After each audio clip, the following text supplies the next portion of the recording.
So, we're going to talk about what's the good recipe for brain function.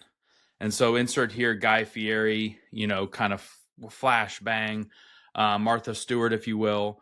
But you got to preheat. So, the temperature needs to be about 98.6. That's the optimal brain temperature. If we get too high, we start to change the neuronal function and also the triglycerides of the brain. Yes, your brain has fat. So, maybe a no fat diet isn't a good idea circa 20 years ago, and now everybody has dementia, Alzheimer's, right?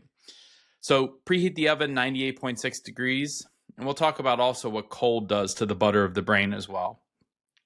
We want the sugar of the blood to the brain to be about 70 to 120. So we want about 70 to 120, so we're getting enough sugar across that blood-brain barrier to allow for optimal cerebral function. And we want the oxygenation to be between 94 and 100. So you always hear 94 or more, we don't need to add supplemental oxygen. And in fact, on strokes now, the science is saying 90 to 92 is probably just fine.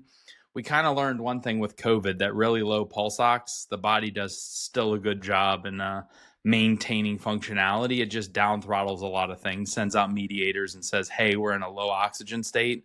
Maybe I shouldn't be doing all this ancillary other stuff in the background.